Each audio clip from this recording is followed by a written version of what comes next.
Shalom, shalom, shalom, shalom. Bienvenue sur la chaîne des secrets spirituels de Jérusalem.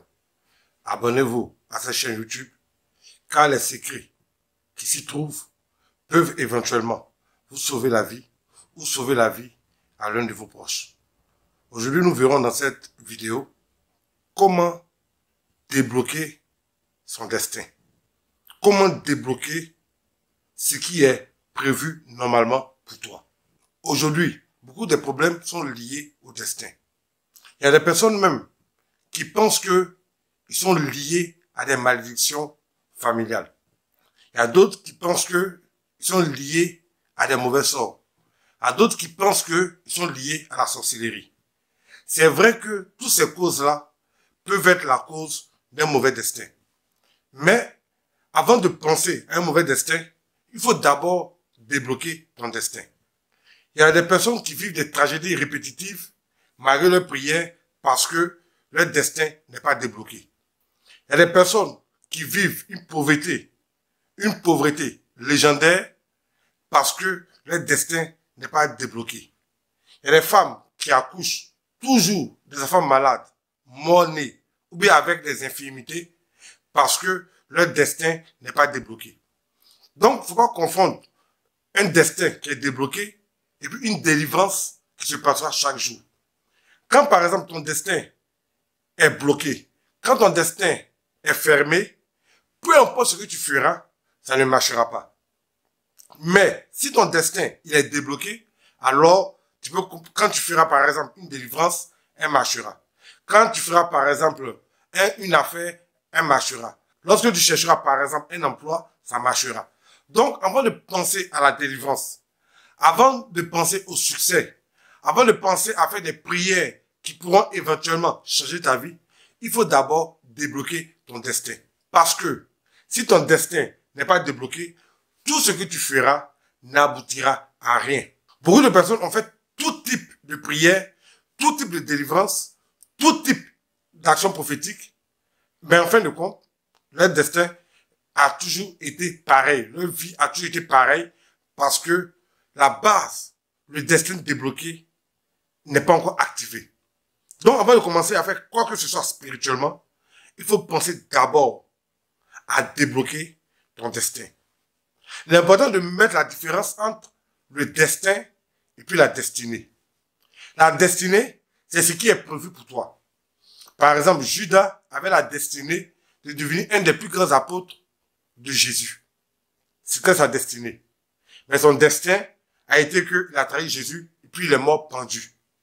Donc, en général, dans les prophéties que nous recevons, c'est pas de notre destin qu'on parle. Dans les prophéties, en général, il ne s'agit pas de ton destin, mais il s'agit de ta destinée. C'est-à-dire que les choses auxquelles tu es appelé, les choses auxquelles tu es prévu, que ce soit du domaine social, matrimonial, financier, sanitaire et autres, il y a des choses à laquelle ou auquel tu es prévu. C'est ça qu'on appelle la destinée. Donc, plusieurs d'entre nous, pour ne pas dire 90% d'entre nous, on a une grande destinée et un mauvais destin. Je trouve étrange qu'il y a des personnes qui rient, qui sont heureuses, lorsqu'on te dira, oui, que tu seras riche, tu seras prospère, tu auras une grande famille, tu auras beaucoup de biens, tu auras une bonne santé. Ils sont contents. Mais pourquoi être content de quelque chose qui n'arrivera peut-être jamais? Pour être heureux lorsqu'on te dira que tu deviendras le président de la République de la France, et puis tu es heureux. Ça, c'est ta destinée. C'est ta destinée. Pourquoi tu es heureux lorsqu'on te dira que tu épouseras telle personne? Pourquoi tu es heureux lorsqu'on te dira que tes affaires iront de gloire en gloire? Ça, c'est ta destinée. Et lorsque une destinée n'est pas mise en place, ça devient un rêve. Un rêve que tu ne vivras jamais. Donc, avoir une destinée, c'est bien beau. Mais rentrer dans ta destinée, c'est ça qui est la chose la plus importante. Donc, comment débloquer ta destinée? C'est de ça qu'il s'agit. Il ne s'agit pas de recevoir des prophéties. Il ne s'agit pas d'avoir de belles paroles ou des belles promesses. Il s'agit de vivre effectivement ces choses-là.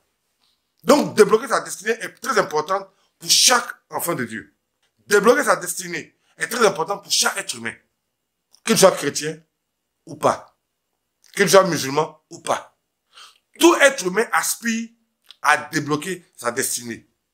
Je le dis souvent que la plupart des personnes pauvres, malheureuses, malades, infectées sur la terre sont les chrétiens évangéliques. Des gens me diront, mais pourquoi dans tous les chrétiens de la terre, il y a les témoins de Jéhovah, il y a les mormons, il y a les christianistes célestes, il y a tous sur les tendances chrétiennes. Pourquoi dans toutes ces tendances chrétiennes-là, tu dis que ce sont les évangéliques, les chrétiens évangéliques qui ont souvent les mauvais destins? Parce que ce sont les seuls chrétiens qui confondent le destin et puis la destinée. Il suffit que quelqu'un leur dise, oui, tu deviendras comme ça, ou bien tu obtiendras telle chose, c'est fini. C'est fini. Ils prennent la destinée pour leur destin. Ils prennent le plan de Dieu pour leur vie actuelle. Ils prennent les projets de Dieu pour leur vie de tous les jours. Et voilà pourquoi 99% des chrétiens évangéliques vivent en dessous du seuil de pauvreté. Voilà pourquoi 99% d'entre eux sont tués par les sorciers. Voilà pourquoi 99% d'entre eux n'occupent jamais les postes de responsabilité dans les pays, dans les nations et dans les communes.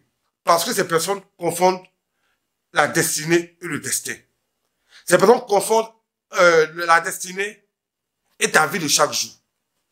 Lorsque une destinée est prononcée par Dieu, alors en ce moment-là, il faudrait que tu mettes en place le protocole pour atteindre la destinée.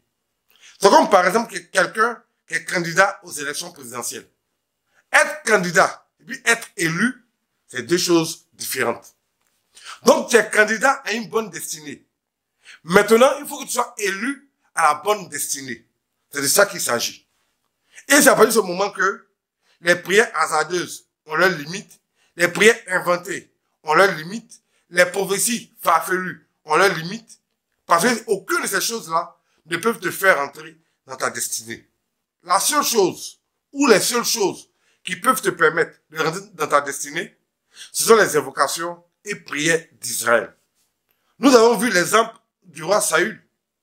On a vu l'exemple du roi David. On a vu l'exemple du roi Salomon. On a vu l'exemple du roi Josaphat. Donc, il ne s'agit pas de recevoir une révélation de Dieu. Il s'agit de rentrer dans le plan de Dieu. Même si la destinée que Dieu te réserve est compliquée, alors tu as toujours les prières et invocations d'Israël pour pouvoir ajuster ton destin. Il est possible d'ajuster son destin. Je vous prendrai aussi un exemple, le mien. Il y a quelques années, quand j'étais très jeune, j'ai été atteint de cécité. Mes yeux ne voyaient plus, mes yeux se fermaient, je ne voyais plus clair. En un mot, j'étais devenu aveugle. J'étais aveugle. À l'hôpital, il n'y avait pas de solution à mon problème de visibilité, de vision. J'étais aveugle. Et c'est à ce moment-là que, dans cette période noire de ma vie, j'ai rencontré des prêtres, où je priais avec des prêtres juifs, qui étaient venus en Côte d'Ivoire. Ils étaient de l'église catholique, mais ils adoraient le Dieu d'Israël. Ils n'ont pas renoncé au Dieu d'Abraham, d'Isaac et de Jacob. Mais leur foi chrétienne était une foi catholique. Lorsqu'ils ont vu mon état, ils ont vu mes parents pour me récupérer. Et lorsqu'ils m'ont récupéré, ils ont fait sur moi ce qu'on appelle les prières et invocations d'Israël. Je n'ai pas dit les prières ribobo et ribaba. Je n'ai pas dit des prières basées sur l'imagination. Je n'ai pas dit les prières farfelues. Les prières qui sortent dans la tête des gens, ils inventent des prières qui balancent à Dieu. Non. Je parle des invocations d'Israël. Les prières d'Abraham, d'Isaac, de Jacob. Les prières des 12 tribus d'Israël. Les prières qu'ont effectuées tous les prophètes dans le parcours de la Bible. Ils ont fait ce qu'on appelle les invocations d'Israël. Au bout de 8 mois, sans traitement, j'ai retrouvé l'usage de la vue. Jusqu'à aujourd'hui. Voilà pourquoi la Bible dit, c'est la bénédiction de l'Éternel qui enrichit et qui n'y ajoute aucun chagrin. Ils n'ont pas fait prier le miracle. Ribobo, ribaba. Je vois le miracle de Dieu. Je vois l'Éternel. Non. Ils n'ont pas fait une prière, des prières, des choses spectaculaires, théâtrales. Non. Ils ont fait les invocations d'Israël. Les prières que Dieu a confiées à Moïse. Aujourd'hui, avec plus de 30 ans, je suis devant vous, bien portant. Donc, les invocations d'Israël ont la capacité de changer le destin et la vie de l'individu. Donc, lorsque tu as une destinée, Lorsque Dieu te parle, ou tu reçois une prophétie, il s'agit de ta destinée. Mais pour vivre effectivement cette destinée, il faut les invocations d'Israël. Donc, avoir une information est une chose. Mettre cette information en application pour avoir les résultats en est une autre. La seule manière de débloquer ton destin, de débloquer ta destinée, sont les prières et les invocations d'Israël. Sur cette chaîne, j'ai donné beaucoup d'invocations d'Israël. La différence entre les invocations d'Israël et puis les autres prières inutiles, c'est que pour chaque problème, il y a une prière spécifique. Tu as un problème d'emploi, il y a une prière spécifique. Tu as besoin de protection contre la magie noire, il y a une prière spécifique. Tu as besoin d'affronter la franc-maçonnerie, la Golden Dawn, ou bien d'autres loges mystiques, il y a des prières spécifiques. Tu es malade, tu as besoin de prières spécifiques. Tu as une maladie incurable, comme par exemple l'hypertension, le diabète, le VIH, il y a des prières spécifiques. Si tu as des maladies telles que par exemple le mot de tête, les fibromes, il y a des prières spécifiques. Donc, les invocations d'Israël ne sont pas des prières hasardeuses, où chacun se lève et raconte sa vie. Non Seigneur, guéris-moi, éternel mon Dieu, mon roi, éternel mon Dieu, mon roi, éternel Seigneur, l'éternel. C'est du n'importe quoi. Si tu fais des prières n'importe comment, ta vie va ressembler à du n'importe quoi. Si tu fais des prières de n'importe quelle manière, ta vie va ressembler à du n'importe quoi. Voilà pourquoi ce soir ou ce matin, ça dépend de l'heure à laquelle tu regardes cette vidéo, que le Dieu d'Israël, le Dieu d'Abraham, d'Isaac et de Jacob, le Dieu de tous les patriarches, le Dieu du ciel et de la terre, puisse t'éclairer, afin que tu apprennes à connaître les invocations d'Israël, les prières les plus puissantes de l'univers, les prières qui peuvent amener la lumière, la gloire, la sécurité, la santé dans ta vie et dans celle de ta famille.